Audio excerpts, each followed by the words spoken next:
Salut les rêveurs et bienvenue à tous dans l'épisode 9 de notre podcast « Et si on s'évadait ?» Le podcast pour s'évader dans son corps, son cœur et son esprit.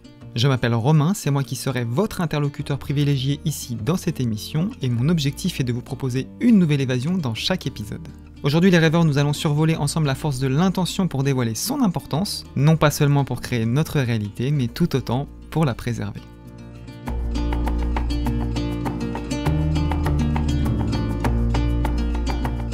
Avant de nous évader ensemble, je vous rappelle simplement que ce podcast s'inscrit dans une démarche d'accompagnement global. Et pour illustrer cette démarche, je ferai très souvent référence à deux outils distincts. Le premier et le plus important est bien évidemment mon livre manifeste Moving Life, disponible dès aujourd'hui en version papier ou numérique sur notre site web au www.blondo-themovinglife.com. Et le second outil, c'est le guide gratuit anti-routine que vous pouvez lui aussi directement télécharger sur notre site internet. Je vous invite donc à aller jeter un œil à ces deux créations après votre écoute et si vous avez des questions ou des réflexions, n'hésitez évidemment pas à nous les soumettre. Car comme je le répète à chaque fois, c'est bien grâce à l'énergie de chacun d'entre nous que nous pourrons avancer et créer, tous ensemble. Laissez-moi donc maintenant vous dresser le sommaire de cet épisode. Nous allons une fois de plus voyager ensemble au cœur d'un de mes souvenirs. Le souvenir d'un moment fatidique de notre vie lorsque nous avons passé in extremis la frontière physique des États-Unis. Je me servirai ensuite de ce récit pour justement illustrer les limites physiques, spirituelles et émotionnelles auxquelles nous avons été confrontés.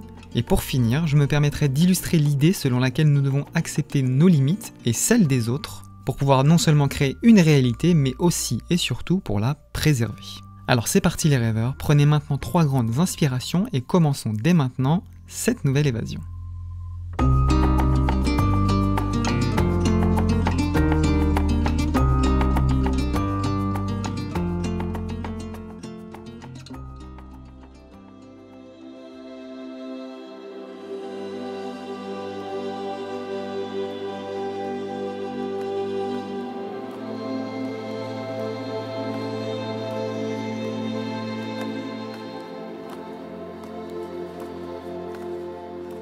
Je m'en souviens comme si c'était hier, et pourtant c'était déjà il y a 1 an, dans un autre monde, dans un autre temps. Nos cœurs chaviraient entre excitation, pression et interrogation. On allait une nouvelle fois faire face à l'inconnu, mais là, ce n'était pas par choix. Si nous ne passions pas la frontière dans les 3 jours, notre situation deviendrait pour le moins compliquée. Nous serions clandestins, nous serions officiellement sans papier.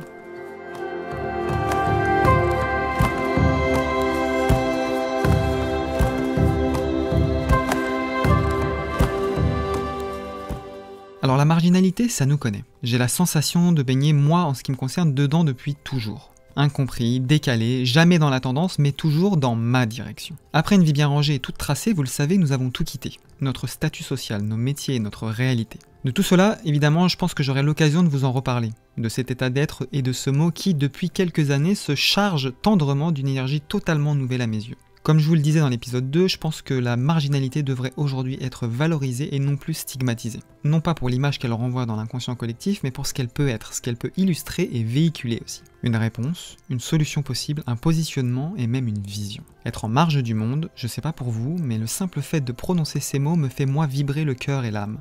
C'est comme prendre part à un dessin qui nous dépasse et en même temps comprendre que nous pouvons en être un des moteurs.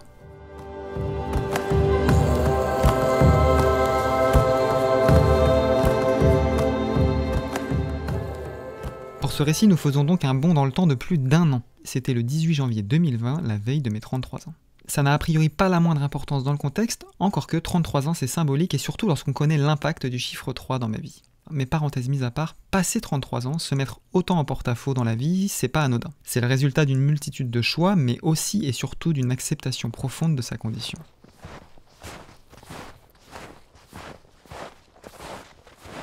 Cela faisait maintenant 3 mois que nous vivions notre cher hiver québécois dans une cabane dans le bois. Pas d'eau courante, pas de chauffage, mais du bois, partout, tout autour de nous. Le bois des arbres, le bois de chauffage, mais aussi le bois de la maison. Ça sent bon, ça réchauffe le cœur, ça développe l'essence. Comme le symbole de notre marginalité, ce n'est qu'un tout petit câble enterré qui nous maintenait liés à la civilisation. Le moyen pour nous d'avoir un peu d'électricité pour pouvoir travailler et nous éclairer.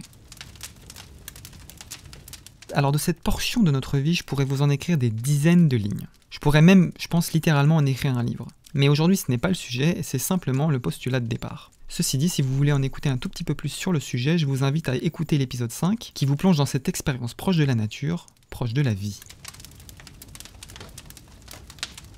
Nous étions donc le 18 janvier 2020. Après avoir libéré la mini-maison de nos quelques affaires, nous avions fait un aller-retour à Montréal pour une séparation déchirante. Cette situation, ce départ urgent, nous était imposé et selon toute vraisemblance, ce serait pour le moins vraiment instable pendant plusieurs semaines, voire plusieurs mois. On ne pouvait donc décemment pas imposer cette situation à notre petit compagnon, le troisième larron de la bande, notre grand chat Léon. Nous l'avons donc libéré de nos problèmes d'humains pour le laisser à de chers amis qui sauraient sans aucun doute prendre très bien soin de lui.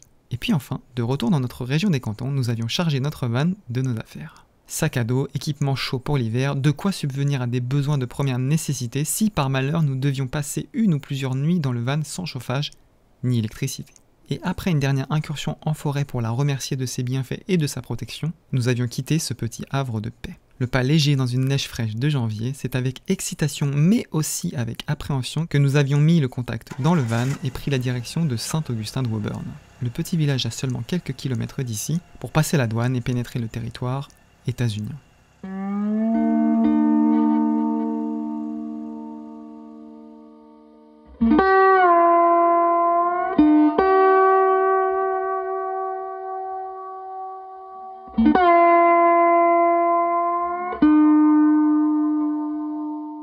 Alors j'en conviens, dit comme ça semble très simple.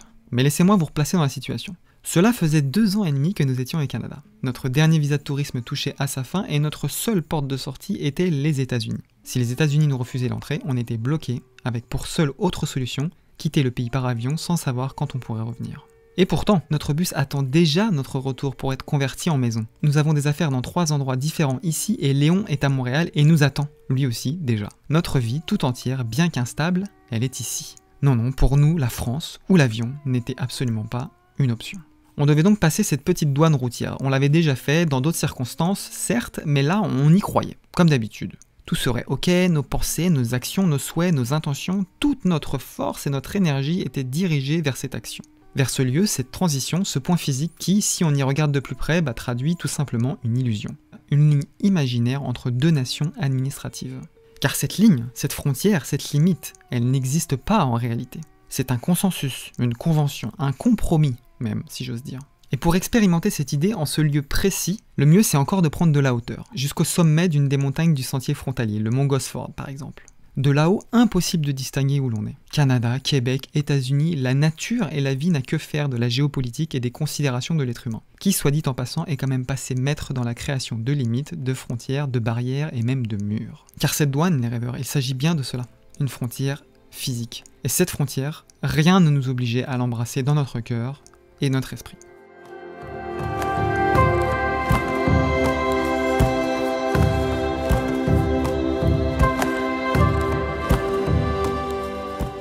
À mesure que l'on s'approchait de la douane, les habitations disparaissaient, la voie se resserrait. Les bas-côtés de la route s'étaient munis de grosses glissières en béton et au-delà, la forêt, les montagnes, sur des kilomètres. À cet instant, on est comme aspiré dans un entonnoir. C'est une seule voie possible. On entre alors dans un monde figé, une césure procédurale. Ici, l'humain, il devient une donnée, une suite de chiffres et de lettres qu'il faut contrôler. À cet instant, et bien que nous puissions considérer que nous sommes des privilégiés de par notre statut de naissance, cette frontière a quand même eu l'effet de nourrir notre compassion pour tous ceux qui fuient l'oppression et se lancent dans les méandres de l'immigration. Ce n'est pas le sujet du jour, mais ce genre de moment clairvoyant remet absolument tout en perspective.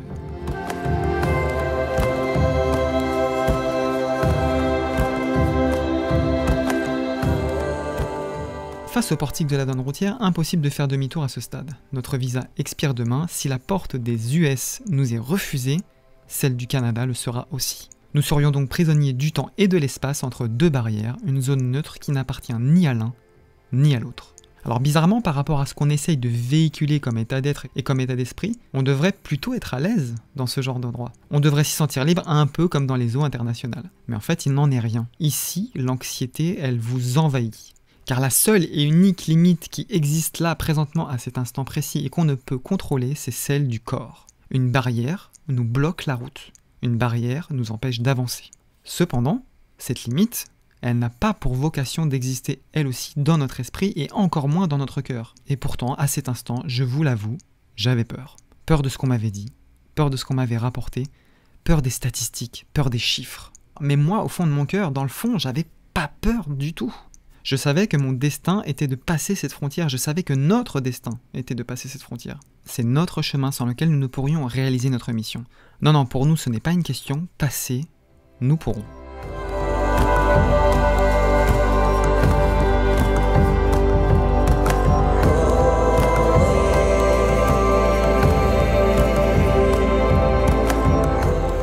Une fois au guichet, la tension monte, pour nous, parce qu'en face, le ton est cordial et souriant, mais néanmoins quand même rigoureux. Tout est absolument épluché, nos antécédents, nos justificatifs, tous nos papiers. Mais aussi notre planning, au jour près, à l'arrêt près. Notre credo, nous, ça reste toujours le même, dans chaque jour de notre vie. Quitte à même parfois sembler naïf, c'est la transparence à tout prix. Car je vous le dis, tout est mis en place pour te pousser à la faute et déceler la moindre hésitation. Non, vraiment, si vous voulez tester votre capacité de résilience et la foi dans votre chemin, allez passer la douane canado-états-unienne. Croyez-moi, vous en sortirez transformé, dans un sens comme dans l'autre d'ailleurs. On va pas se mentir, elle est peut-être même bien plus rigoureuse quand on passe des États-Unis au Canada. Après 30 minutes de contrôle qui, je pense, nous ont semblé quand même une éternité, nous avions enfin obtenu nos visas de tourisme de 3 mois. C'était un soulagement incroyable. On avait même fini par sympathiser avec les douaniers après qu'ils aient vu notre van aménagée, et ce même s'ils y ont trouvé des haches et des couteaux. Après ça, nous sortons donc du bureau et marchons jusqu'à notre van garé sur le côté. Je vais être franc, à ce moment-là, on avait beau être en plein cœur du mois de janvier, on était en transpiration totale, on tremblait vraiment, l'adrénaline commençait à redescendre, et ce n'est que lorsqu'on avait passé enfin le portique de sortie que nous avons tout lâché. Notre joie, nos émotions, nos larmes. Après tant de semaines à attendre, à douter, nous y sommes enfin entrés et ce finalement sans aucune difficulté. Il faut quand même le préciser. Après seulement quelques kilomètres sur cette magnifique route en lacet du Maine, vraiment si vous avez l'occasion de passer par cette douane, la route à travers les montagnes, elle est vraiment juste magnifique. Donc après quelques kilomètres, nous avons choisi de nous arrêter, pour décompresser, pour parler, pour ancrer nos émotions dans cette nouvelle réalité, car finalement à cet instant tout semblait irréel. Tout avait été si facile, entre guillemets. Pour nous, au fond de nous, il n'y avait jamais eu aucun doute, on avait fait ce qu'il fallait. Notre dossier était en béton, nous avions projeté et visualisé avec force et détermination nos intentions, que ce soit dans des méditations ou des visualisations, et ce depuis plusieurs semaines. Mais une fois sur place, les choses, elles avaient basculé. Nos pensées s'étaient embrumées, comme si une force latente tentait de nous opprimer et de nous rallier à sa cause. De limiter notre cœur et notre esprit dans une croyance et une vision qui n'était pas la nôtre. Alors oui, nous étions passés de l'autre côté. Et du point de vue physique, du point de vue du corps, ça avait été très facile. Mais qu'en était-il du point de vue de l'esprit? Qu'en était-il du point de vue du cœur? Et si la réalité que nous avions tenté de créer ne s'était pas simplement nourrie de nous et de nos pensées à nous? Et si nous avions sans même en avoir conscience laissé une force s'interposer dans notre équilibre pour nous déstabiliser? Et si la vie avait mis sur notre chemin des épreuves que nous avions refusé de voir ou d'accepter? Et si, en étant seulement focalisés sur la création de cette réalité, nous avions oublié d'agir pour la préserver?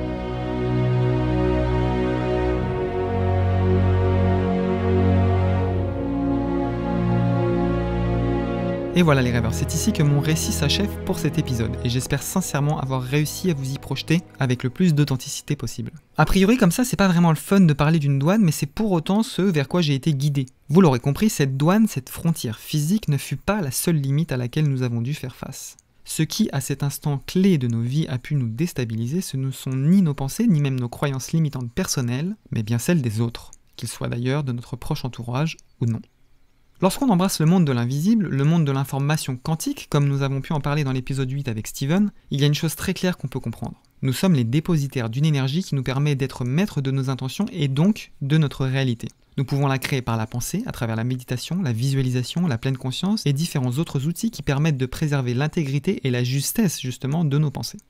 Ceci dit, lorsqu'on se plonge dans cette vérité, ce monde vibratoire sur lequel on peut influer, il y a une autre chose que nous pouvons comprendre.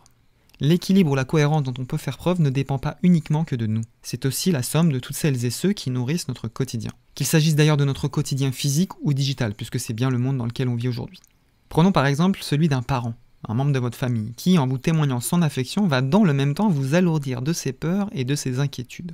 Ça peut aussi être un contact un petit peu trop proche des chiffres qui décident de vous inonder de statistiques un peu brumeuses ou abstraites et qui vous prouvent par A plus B que vous foncez dans le mur, quitte même donc à limiter votre liberté et vos opportunités. Il y a aussi un autre cas de figure, et vous allez peut-être vous y reconnaître, et c'est dans notre cas celui qui est le plus troublant, c'est celles et ceux qui sont si proches de vous qu'ils ne comprennent pas vraiment ce qui se joue. Le déni des émotions qu'on peut ressentir, la dimension de notre réalité à nous, de nos rêves, de nos aspirations, tout ça c'est des vibrations qui viennent perturber notre équilibre et donc notre réalité.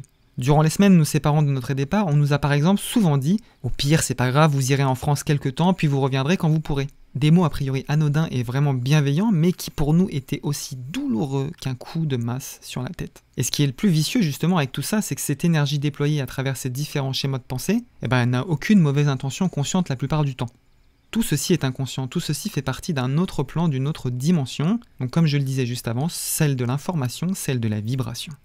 Toutes ces énergies peuvent alors devenir la source d'une masse énergétique qui peut grandir en vous. Une masse ou une densité si vous préférez, qui peut alors révéler vos faiblesses et se nourrir de vos relâches, de vos émotions et de vos peurs refoulées. En d'autres termes, tout ce que cela veut dire, c'est qu'on aura beau déployer tout ce qu'il faut pour créer notre réalité, il est tout aussi important de mettre en place des processus pour la préserver, cette réalité, pour garder notre équilibre.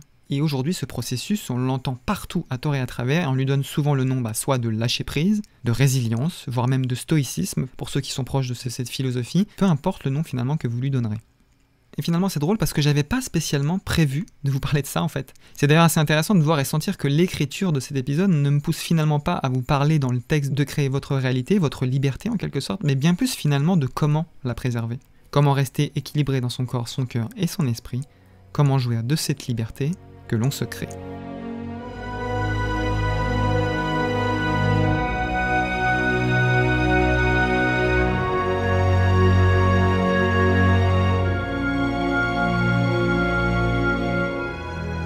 Alors justement, comment la préserver cette réalité? Quel processus peut-on mettre en place? Et surtout, sans même forcément détailler un processus, quel en est l'objectif? Alors la vérité, c'est qu'une fois de plus, l'objectif n'est pas de repousser ce qui est. L'objectif n'est pas de se couper des autres. L'objectif n'est pas de s'isoler. Lorsqu'on essaie de créer sa réalité, le but n'est pas de se créer une bulle au sein de laquelle nous gravitons nous et nous seuls ou avec un tout petit comité. La posture à embrasser, c'est celle de l'acceptation. Accepter ses émotions, ses faiblesses, ses relâches, mais aussi celles des autres, de celles et ceux avec qui on choisit d'interagir dans notre monde. Donc ça peut être en faisant preuve d'empathie, c'est un peu la base, d'amour, évidemment, c'est la force la plus puissante de l'univers, et de discernement aussi. Lorsqu'on choisit d'embrasser la voix du cœur, il est assez aisé de ressentir si quelqu'un vous veut du mal consciemment. Et s'il n'y a pas de toxicité avérée ou prouvée, c'est que la personne en face de vous ne fait que traduire ses propres limites et ses blessures. On va pas se mentir, on est difficile de concevoir que quelqu'un qui a de l'affection pour vous veut consciemment vous limiter. Généralement, c'est souvent l'expression de ses propres peurs, si elle vous limite ou vous empêche de faire des choses.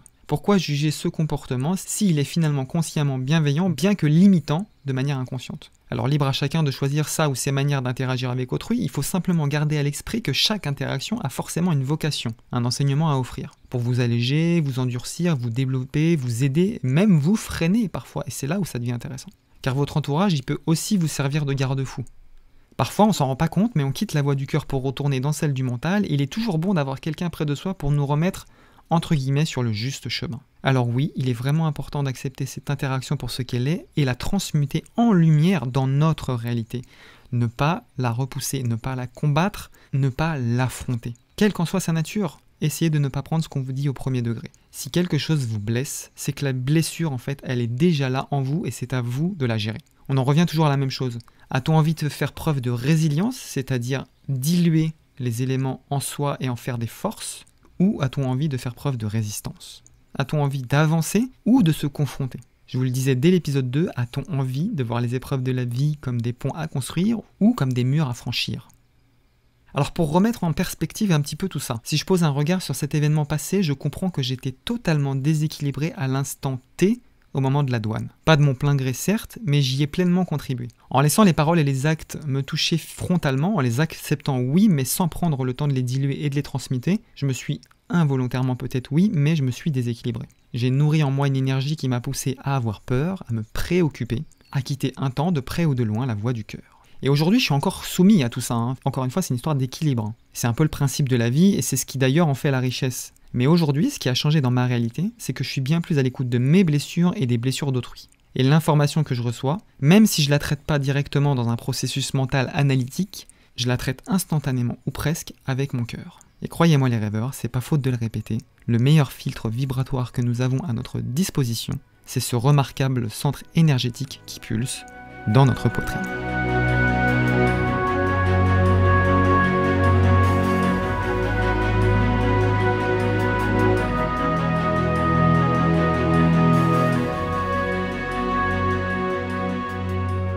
Alors pour conclure les rêveurs, pourquoi je vous ai raconté tout ça? Je vais être franc, je vous l'ai dit juste avant, j'avais pas prévu ça. Pourquoi mon écriture intuitive m'a peu à peu poussé au-delà de mon sujet de départ? Pourquoi j'ai bifurqué lentement mais sûrement de la création de la réalité à sa préservation? Je pense qu'en fait c'est lié à ce qui se joue aujourd'hui pour toutes et tous. Depuis des mois, nous sommes invités et poussés à nous émanciper de cette société déconnectée de la vie, de l'amour, de son essence. Beaucoup d'entre vous ont ressenti cet appel du cœur, un appel de la voix intérieure. Et nous aussi, nous l'avons senti. Chez nous, bien plus que jamais, évidemment, mais aussi chez vous. Tout s'est accéléré, tout s'est manifesté, tout s'est clarifié. Il fallait faire main basse sur les petits doutes et commencer à vraiment oser, pleinement, sans peur ni limite.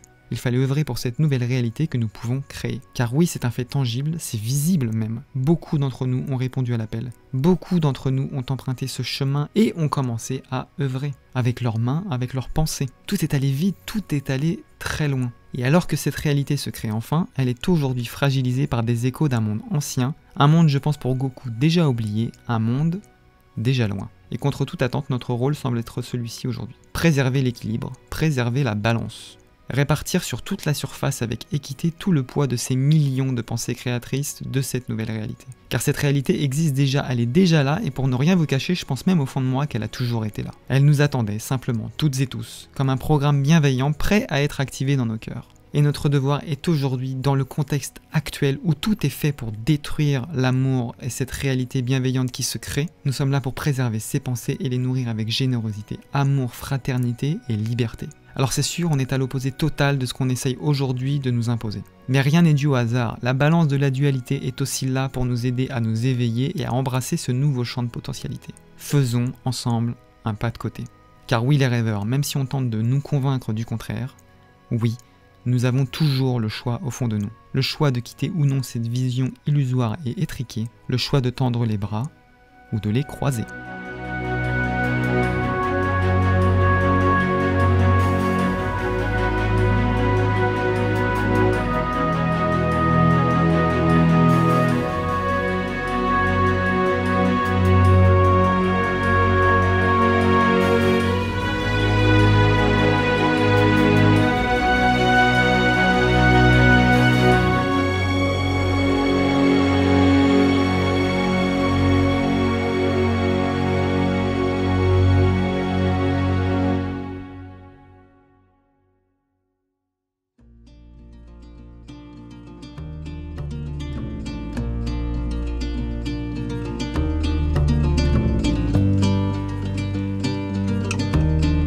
Voilà les rêveurs, c'est ici que se clôture cet épisode numéro 9 qui survole en quelque sorte, comme je vous le disais en préambule, la force de nos intentions non pas seulement dans la création de notre réalité mais aussi dans sa préservation. Ce fut un réel plaisir pour moi de repartager avec vous un récit libre car c'est vrai, ça faisait 2 épisodes que j'avais pas fait ça et cet exercice, je vous l'avoue, il me manquait vraiment.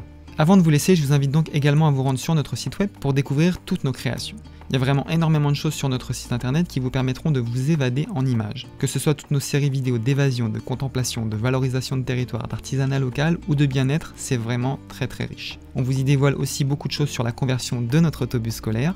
Vous pourrez aussi découvrir le manifeste Moving Life, donc le guide anti-routine, les différentes formules d'accompagnement que je propose, une page dédiée à notre histoire et aussi pour finir une boutique dans laquelle vous retrouverez de très nombreuses illustrations dont certaines sont d'ailleurs issues du manifeste Moving Life. N'hésitez également pas à nous rejoindre sur Instagram, sur YouTube, sur Facebook, il vous suffira pour ça de taper blondo.themovinglife. Et pour finir, merci de m'offrir ce temps et remerciez-vous, vous aussi, encore une fois, de vous être offert ce temps. Car toute expérience et quel qu'en soit ce qu'on en retire est bonne à prendre.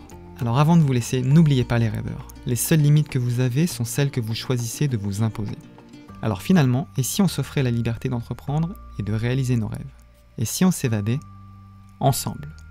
C'était Romain derrière le micro. À très bientôt les rêveurs pour le prochain épisode. Ciao!